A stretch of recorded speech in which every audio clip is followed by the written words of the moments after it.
3 counts of capital murder have been filed against Daniel Lee, alias Danny Lewis Graham, among other aliases. Graham's being held in Oklahoma, where he was arrested yesterday. He's fighting extradition to Arkansas. Authorities expect to have him extradited, though, within the next 30 to 60 days.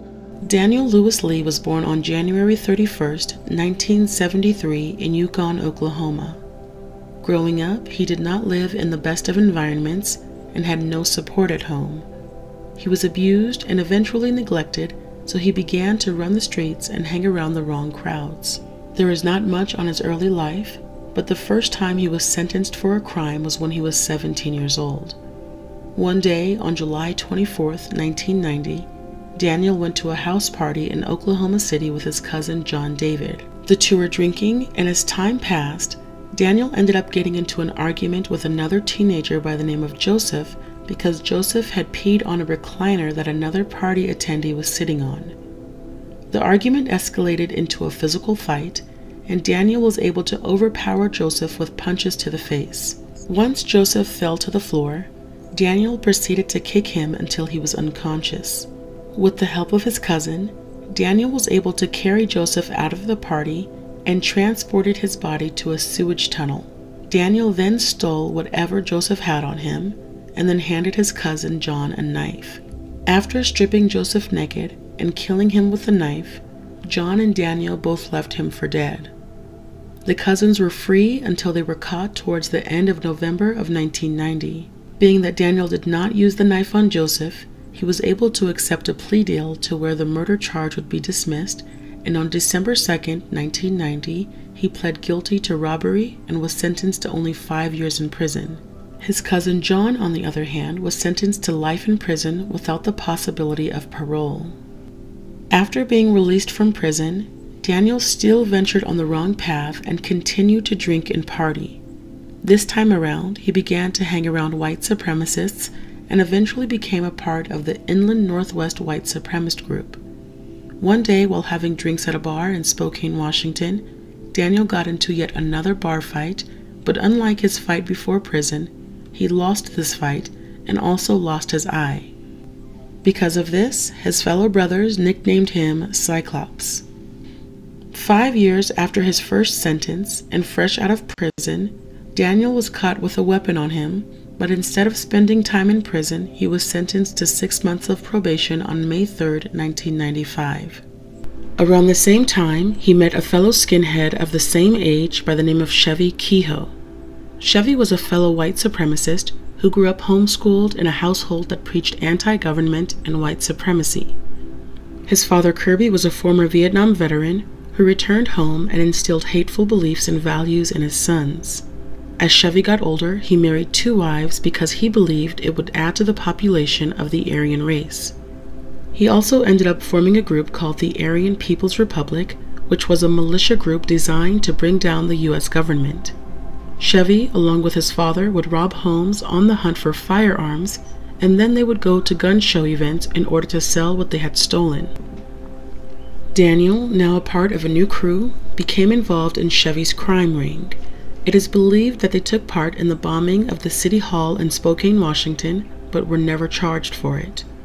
The following year, in 1996, Daniel, CHEVIE, and CHEVIE's brother Shane drove to Arkansas from Washington with the intentions of robbing a known gun dealer by the name of William Mueller. CHEVIE had convinced Daniel that it was a good hit because he and his father had already robbed him the year before.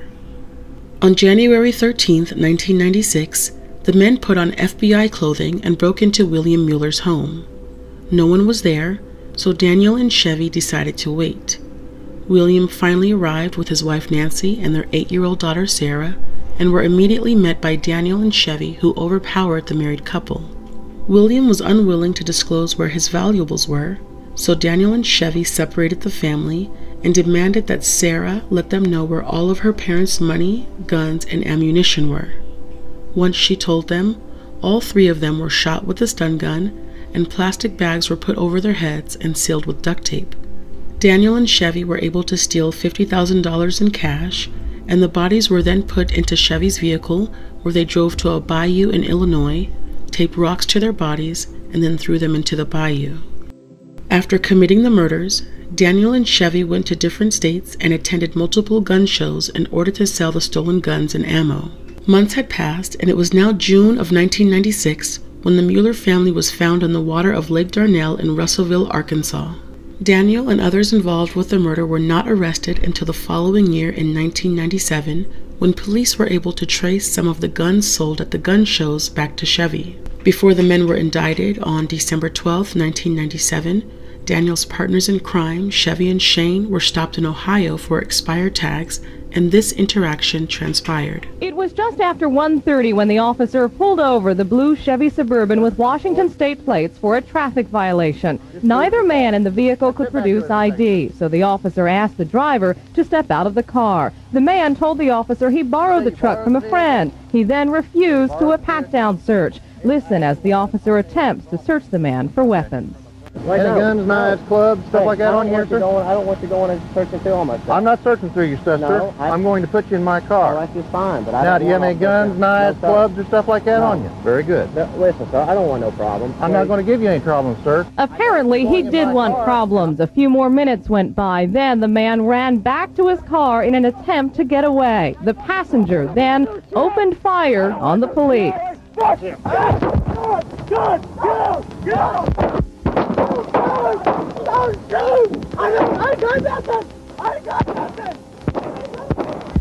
Please!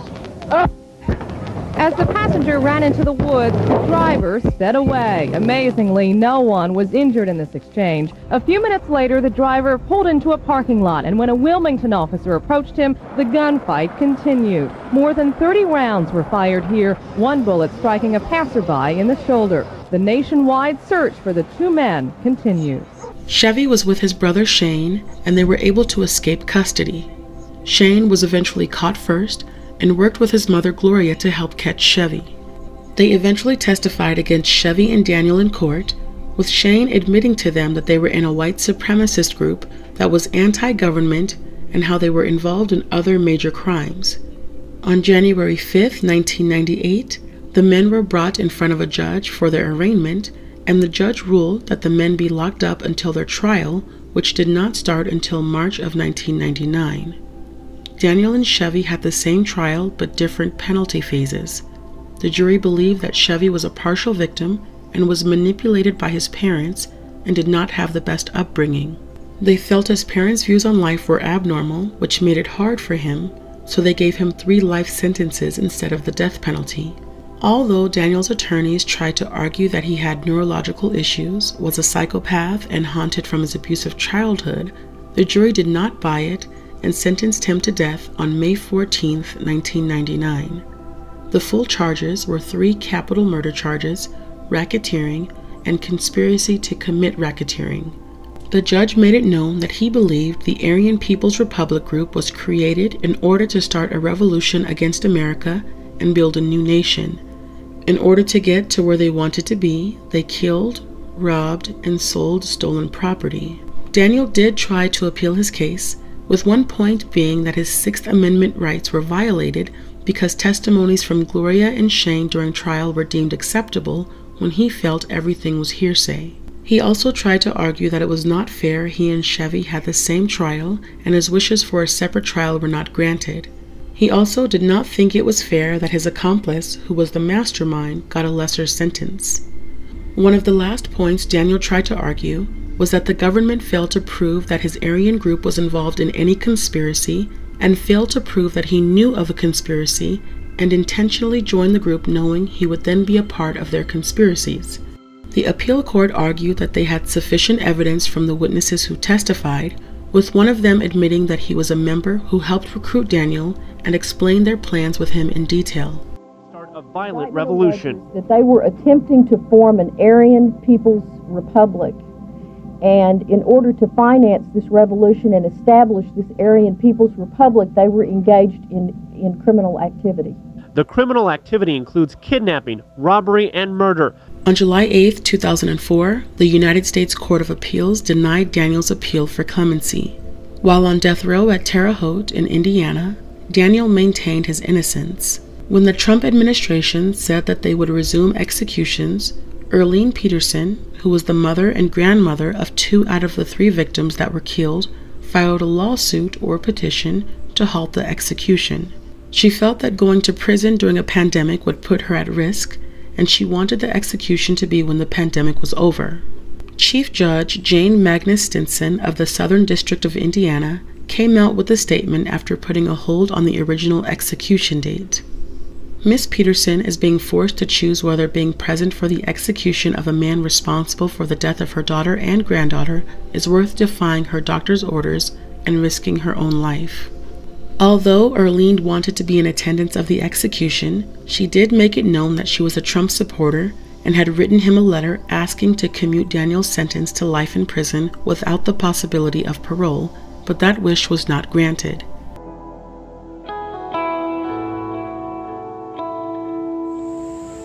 I can't see how executing Daniel Lee will honor my daughter in any way.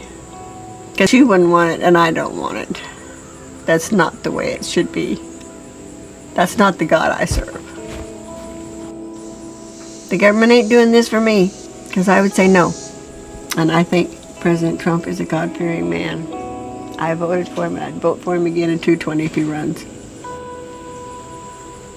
If I could talk personally to President Trump, I feel he could feel my heart and know that I don't want this to happen.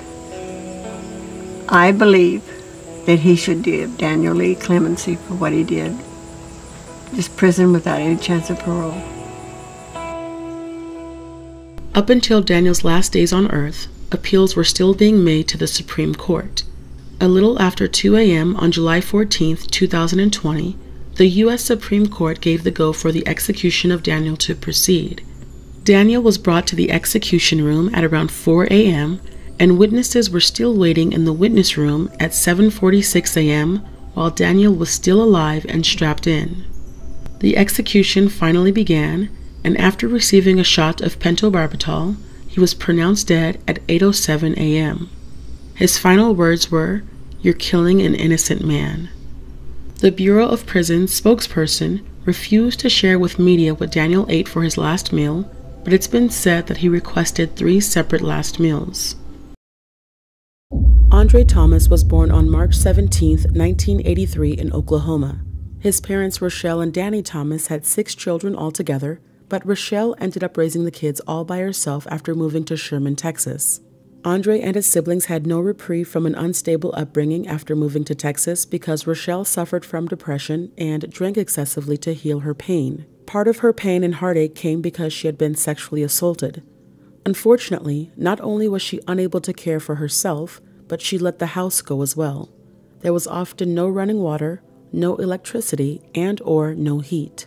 Rochelle was not the only one in the family who suffered from substance abuse, so anyone Andre was around was not a good role model. His family was also no stranger to violence. He had been physically assaulted, and an uncle he had never met was killed back in 1973 by Andre's grandfather. There was a time Andre tried to make something out of his horrible situation and environment.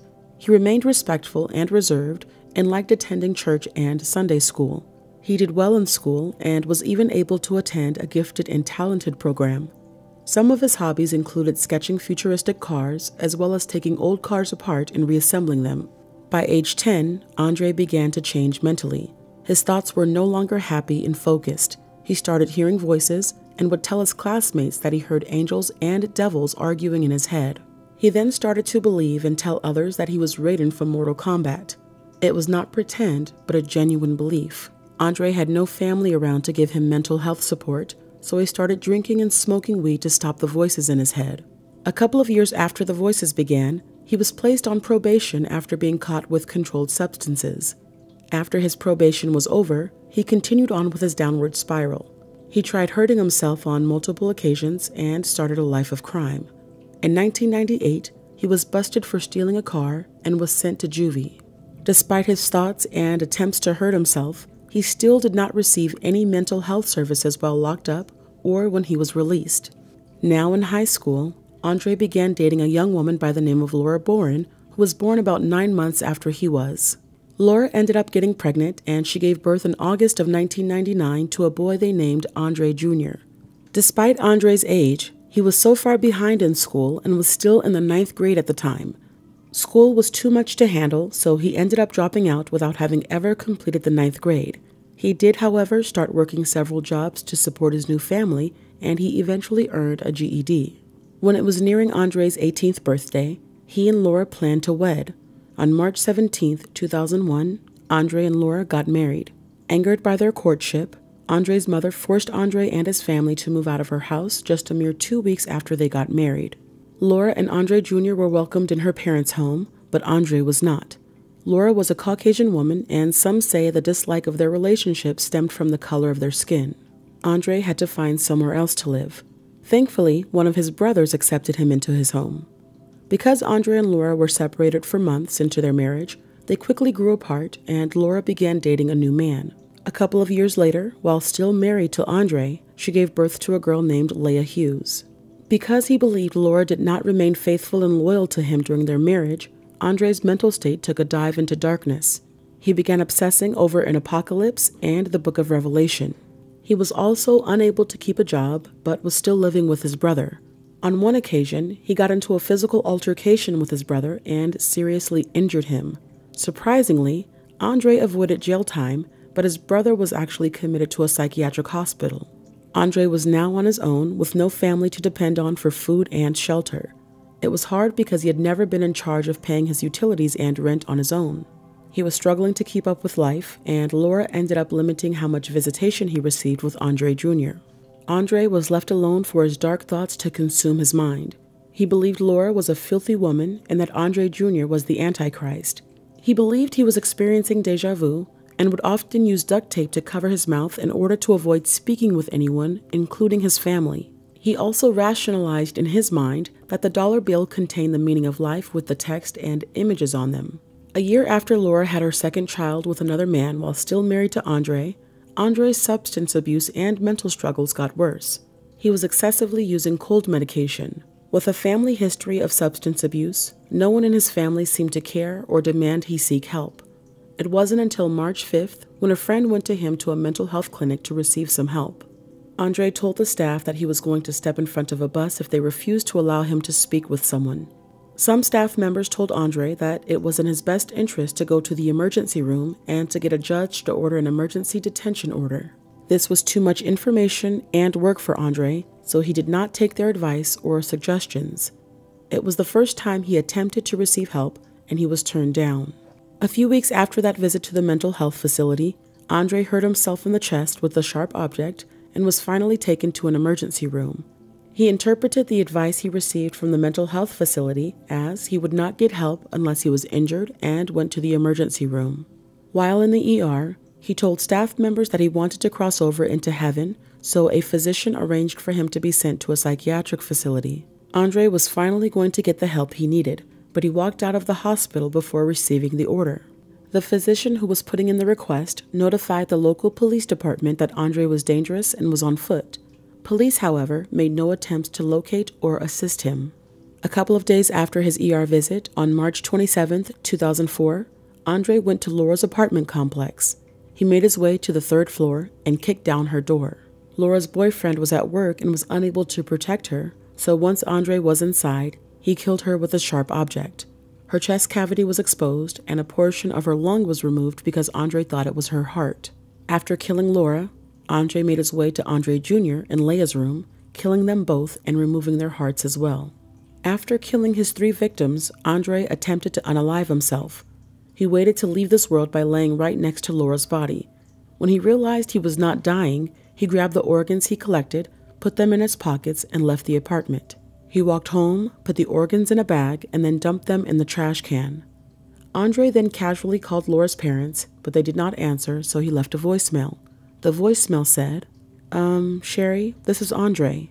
I need y'all's help. Something bad is happening to me and it keeps happening and I don't know what's going on. I need some help. I think I'm in hell. I need help. Somebody needs to come and help me. I need help bad. I'm desperate. I'm afraid to go to sleep. So when you get this message, come by my house, please. Hello? Apparently, Andre was suffering with something, and instead of waiting for Laura's parents to return his call, he decided to turn himself in to the Sherman Police Department. He admitted all of his crimes and told the cops that God wanted him to kill the victims. Each victim was killed with a different object because he believed the victims had demons inside of them, and if the blood mixed, the demons would survive. Andre was searched, and they noticed that he had wounds in his chest, so they took him to the hospital for treatment. He ended up receiving surgery, but nothing was life-threatening. Andre was arrested and was sent to jail to await trial. After spending just 5 days in jail, Andre removed his right eye with his bare hands. He was not on any drugs or medication. He said that he was reading the Bible, and when he reached Matthew chapter 5, verse 29, "If your right eye causes you to stumble, gouge it out," he decided to take his out. After successfully removing his eye, he quoted Mark chapter 9, verse 47, "And if your eye causes you to sin, pluck it out. It is better to enter the kingdom of God with one eye than to have 2 eyes and be thrown into hell."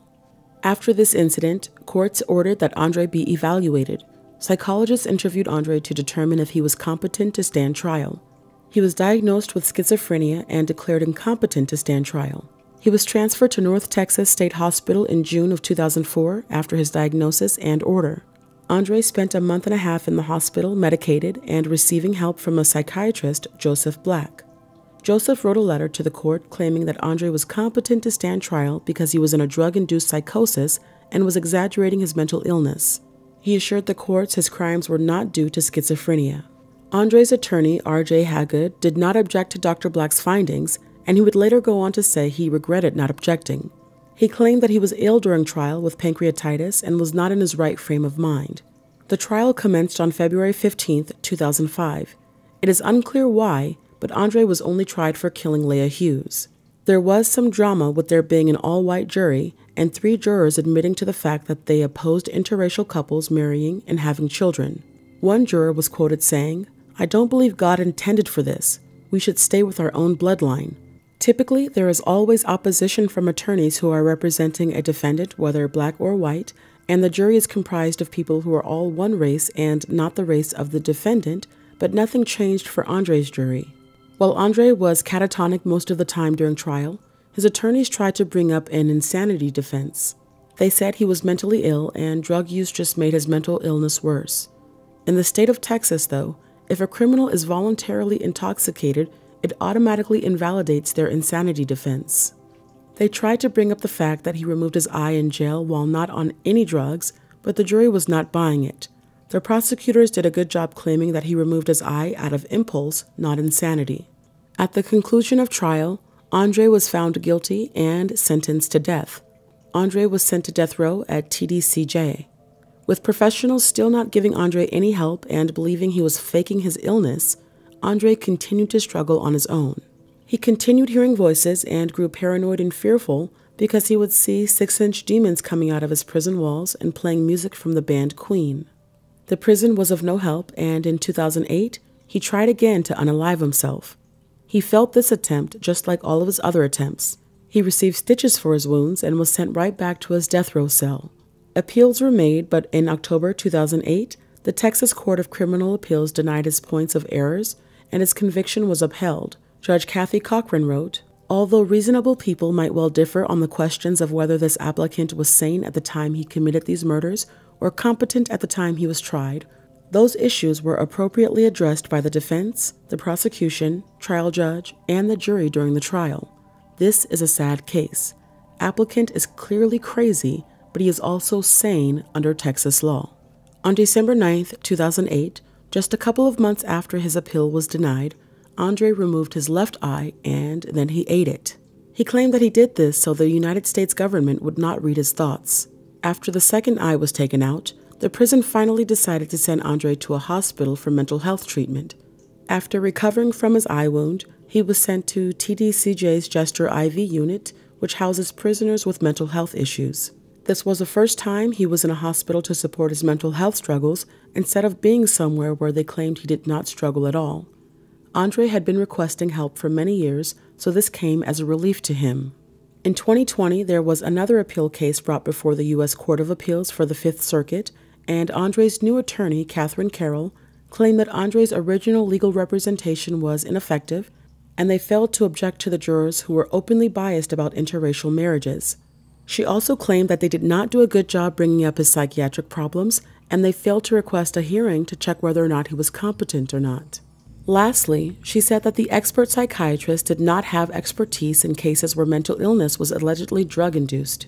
Prosecutors during the appeal hearing said that there was evidence to support Andre's mental issues, but he was still not insane. Attorney Carroll fought hard, but in April of 2021, the appeals court for the Fifth Circuit upheld Andre's death sentence. A year later, on November 11, 2022, Andre's execution was scheduled for April 5, 2023. That date has already passed, so he has not been executed yet. On March 7th, District Judge Jim Fallon gave Andre a stay of execution and ordered that Andre's lawyers prepare a request for a competency hearing by July 5th, 2023. Do you guys think Andre Thomas will be pardoned because he will be found incompetent, or do you think he will be executed in the next few years? Thank you all for watching, and let me know what you guys think of this story in the comments below.